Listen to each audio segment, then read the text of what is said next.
umpamane pelajarannya adab kang menawi ki angel dirungokke ditelan saja lah, rasa mbok pikir kaya ahli pikir kaya orang cerdas wis merasa goblok telan aja telan. Jadi banyak orang yang belajar dengan buku kemudian dengan Mbah Google sehingga secara tawasulnya itu sudah mursal, salsulnya nggak jelas ilmu itu dari mana, akibatnya kurang keberkahannya. Nah, sifat sombong yang tidak ada adabnya ini warisan dari iblis. Iblis itu pinternya agak kuat, tapi gara-gara sombong maka menjadi iblis. Iblis itu parakan dari kata ablasa, makhluk yang mendapatkan inah hukuman. Nama aslinya adalah Azazil, nama aslinya adalah Haris dia itu. Tapi karena yang ketiga ini terjebak kepada kesombongan yang sama, maka diberi nama iblis. Iblis itu malaikat saja kalah ilmunya, tetapi karena sombongnya dia menjadi makhluk yang paling rendah. Jadi di Jakarta perlu, di desa-desa saja untuk belajar tertentu harus dikenal adabnya dulu, bukan azab ya. Jadi ini bagi dal, bukan dal, bukan syah, adab. Ini sangat penting di zaman akhir. Karena apa? Sekarang ini karena pikirannya adalah Amerikanisme, kesetaraan, demokrasi, sehingga pengejauhan tahannya jadi salah kaprah dengan orang tua, dengan siapa saja, ngomong seenaknya, nggak boleh gitu.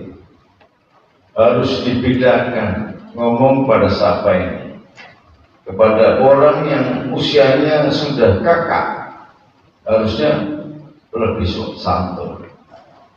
Maka di Jawa itu menjadi pusat kajian-kajian kitab kuning dan orang-orang semua ngaji ke sana pada awal-awal tahun 60-an. Karena apa? Untuk mengerti adabnya ini. Nah, sekarang sudah berbeda. Jadi banyak orang yang belajar dengan buku, kemudian dengan Mbah Google, sehingga secara tawasulnya itu sudah mursal, salsulnya nggak jelas ilmu itu dari mana, akibatnya kurang keberkahannya. Karena kurang keberkahannya, meskipun pinter tapi sudah pinter tapi nggak kenal adab. Itu akibat karena belajarnya kurang dari sumbernya yang sah. Nah, ini saya senang sekali itu, karena santri Soko Tunggal ini kan sudah merasa egaliter, pangkate podo, derajate podo, sehingga guyon itu orang jelas ya. Hormat pada apa itu karena sering tak kasih duit aja. Coba nggak dikasih duit. Jadi adab itu bagian dari akhlak sebenarnya. Saking pentingnya adab itu sampai Imam Ghazali mengatakan la khuluq la din. Jadi orang yang tidak punya akhlak, mbok pinter kaya apa, dianggap tidak menguasai ilmu agama.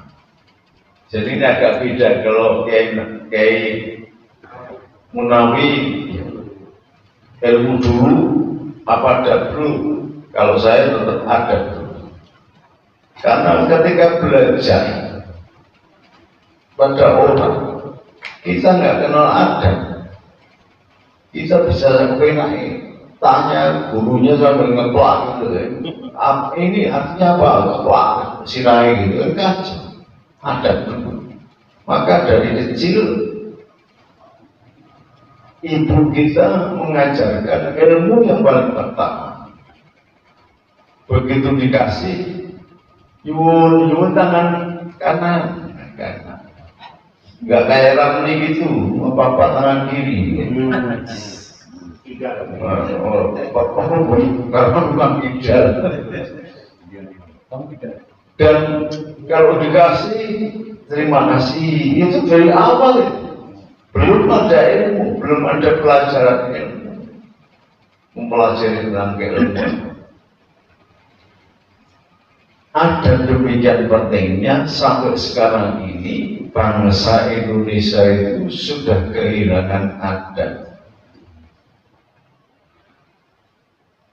Betapa ketika hampir menjelang subuh naik sepeda motor bawa celurit, kok ada orang tua lewat, bukannya dia menyembunyikan celurit, malah kalau perlu dibabat itu orang tua. Bahkan ada orang miskin jualan punya lapak di pinggir jalan, nggak salah apa-apa, karena nggak kenal adab. Sehingga rombongan untuk jualannya dibanting-banting, dirusak. Dia nggak mengerti bahwa untuk membuat rombong jualan itu butuh duit, dan sudah diupayakan barangkali lewat utang ojol atau lewat mana. Setelah jadi buat jualan, karena gara-gara anak yang tidak kenal adab ini taruhan, padahal bukan dengan orang Sodom Rawamangun ini. Orang Bekasi pada datang ke sini bawa celurit 1,5 meter, lalu rusak-rusak. Maka pentingnya adab itu membuat kita tahu empan-papan. Kita harus berbuat apa, di mana, kepada siapa. Itu namanya ilmu empan-papan. Tapi kalau tidak kenal, repot.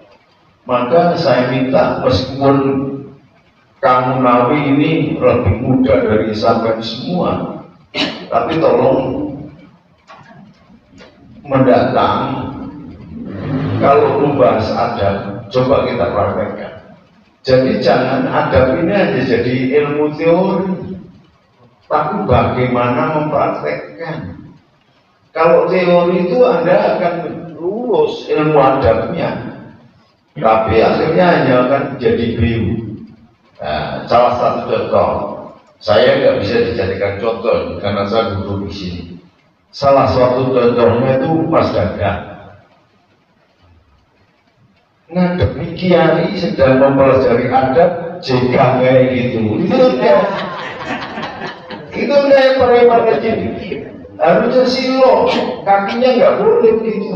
Nah, jadi mulai dipraktekkan. Ini bukan hanya teori, bukan hanya teori. Ini dipraktekkan bagaimana. Kenapa orang zaman Nabi itu banyak yang hafal Quran? Karena ayatnya datang seayat, 2 ayat, 3 ayat, dan langsung dipraktekkan. Kalau kita kan dia makan, artinya nggak ngerti, asbabun nuzulnya bom, sing ngajari sopo, tawasulnya nggak jelas. Kalau sudah nggak terputus atau mengkotek tawasulnya itu terputus, ya ilmunya juga diragukan. Meskipun sama-sama Al-Fatihah, siapa yang mengajarkan?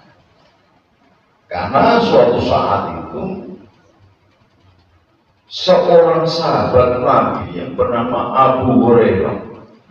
Abu Hurairah itu saking hebatnya bisa memadai ilmunya Nabi. Bajunya dilepas untuk memadai, untuk jadikan tempat ilmunya Nabi. Saking hebatnya. Sudah begitu, suatu saat itu bertugas menjaga Baitul Mal, menjaga gantung barang yang ada di Baitul Mal. Nah, pada saat itu ada pencuri datang, ketangkep sama Abu Hurairah. Lalu Abu Hurairah bertanya, kenapa kamu mencuri? Ya sahabat Rasul, anak saya sudah 3 hari belum makan. Kalau saya tidak punya apa-apa. Kalau saya tidak mencuri di Baitul Mal, anak saya akan mati. Karena kasihan Abu Hurairah, pencuri itu dilepas. Hari kedua mencuri lagi. Apa sekarang alasannya? Kok mencuri lagi? Istri saya sedang sakit karena yang aku curi kemarin hanya cukup untuk anakku, sementara istriku tidak makan. Jadi istriku sudah 4 hari nggak makan, dilepas lagi.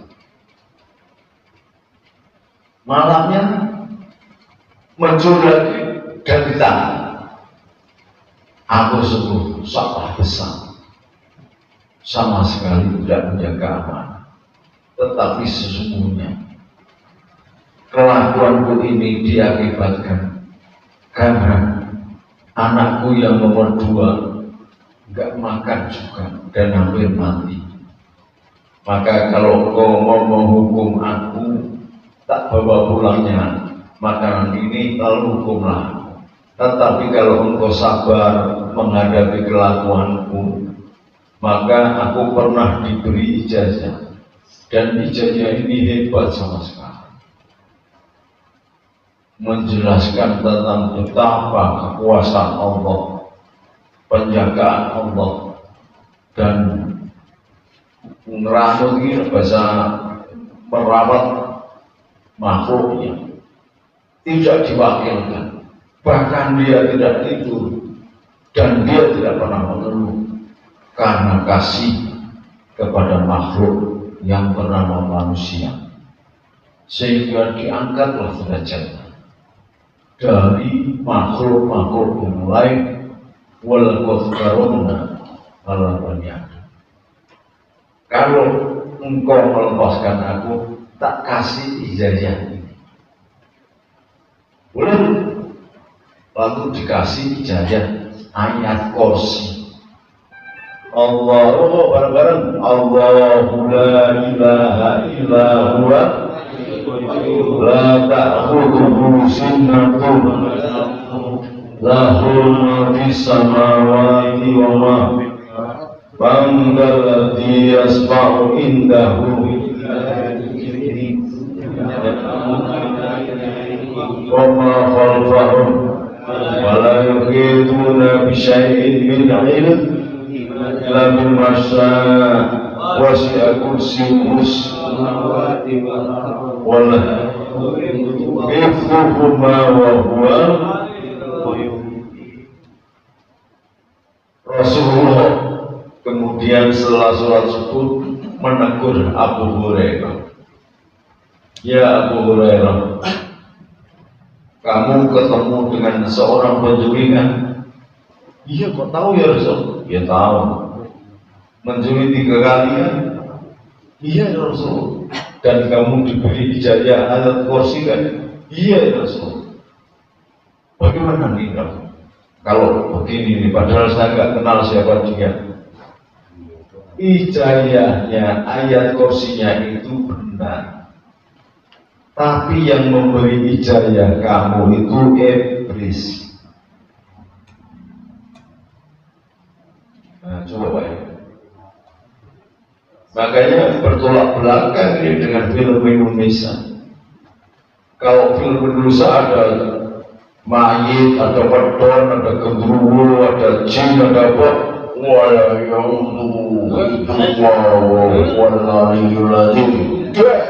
coba lu film Indonesia. Iblis memberi ijazah pada Abu Hurairah yang ilmunya sangat tinggi, bisa memadai ilmunya Rasulullah dengan baju. Ketipu juga. Ketipu ijazahnya ada kursi. Yang ngasih ijazah iblis. Karena apa?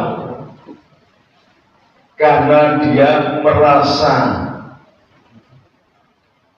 nggak ada yang bisa mengalahkan Abu Hurairah, dan karena sayangnya, saking sayangnya Abu Hurairah pada makhluknya Allah itu, setiap kucing dipelihara, maka namanya Abu Hurairah itu bapaknya kucing. Tetapi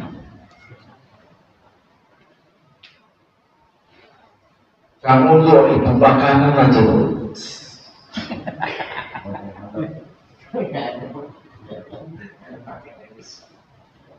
Karena adab itulah yang membuat kita ini jadi ikhlas.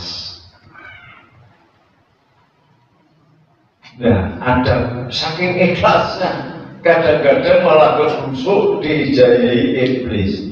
Makanya selama kita masih menjadi santri, bermakom santri, akan terjamin keselamatan dan dirindukan oleh surga. Enggak ada surga merindukan kiai, enggak ada. Surga itu yang dirindukan adalah santri. Oleh sebab itu, cara yang paling gampang, umpamanya pelajarannya adab Kang Munawi ki angel dirungokke, ditelan saja lah, rasa mbok pikir, pokoknya ahli pikir, pokoknya kurang cerdas. Terus merasa goblok, telan aja, telan. Kemudian masukkan dalam hati, nanti refleksinya kepada sifat dan perilaku kita, membuat kita harus sekurang-kurangnya ada alasan untuk gandul. Dulu zaman dulu ada bis kota itu, kalau nggak punya duit gandul aja bisa. Tawasul yang dibaca oleh Kiai Munami tadi adalah sarana channelan, tempat gandulan. Dan orang bodoh tapi gandulan orang pintar, merasa bodoh dan gandul itu kan lebih selamat daripada merasa pintar, tidak perlu gandulan. Akhirnya menisbikan ilmu semuanya yang ada, dia menjadi sombong. Nah, sifat sombong yang tidak ada adabnya ini warisan dari iblis. Iblis itu pinternya agak kuat, tapi gara-gara sombong maka menjadi iblis. Iblis itu parakan dari kata ablasa, makhluk yang mendapatkan inah hukuman. Nama aslinya adalah Azazil, nama aslinya adalah Haris dia itu. Tapi karena yang ketiga ini terjebak kepada kesombongan yang sama, maka diberi nama iblis. Iblis itu malaikat saja kalah ilmunya, tetapi karena sombongnya dia menjadi makhluk yang paling rendah. Jadi boleh berbeda menafsiri kitabnya Kiai Munawi. Kalau Kiai Munawi yang penting ilmunya, bukan. Kalau saya adab, karena punya ilmu nggak punya adab, kayak iblis itu malah jadi makhluk serendah-rendahnya asfal safili. Mangga malam ini adalah malam yang barokah karena kita mempelajari tiket masuk surga dan tiket keselamatan hidup. Keselamatan hidup itu berasal dari adab. Kalau orang kenal adab, dia akan kenal akan ikhlas dan kenal akan siapa dirinya. Setelah kenal adab, maka dia akan belajar bagaimana untuk mendapatkan derajat. Setelah dengan kebodohannya kemudian belajar adab, dia akan mendapatkan ilmu yang kedua bernama ilmu. Karena ilmu itulah yang menjadikan alasan Allah untuk seseorang diangkat derajatnya. Yarfa'illahu ladina amanu minkum waladina utul iman darajah. Mudah-mudahan malam ini kita sambil mengirim doa kepada Mbah Wahid dan Mbah Slamet Basiran, tapi panggilannya Selamat Bagian, sesungguhnya namanya Basiran, yang sedang sakit, yang satu sakit paru-paru, batuk terus kayak dadang, yang satu sudah agak bocor klepnya. Nah, mudah-mudahan saya tidak berdoa untuk kesembuhan, tapi diringankan penderitaannya sehingga tetap bisa melaksanakan ibadah kepada Allah Subhanahu wa Ta'ala, karena sakit bukan aral untuk beribadah. Malah saya setelah stroke ini agak getol beribadah, jadi sebab untuk bangun malam dan semakin getol. Alaikum bila taufik walidayah. Assalamualaikum warahmatullahi wabarakatuh. Waalaikumsalam warahmatullahi wabarakatuh.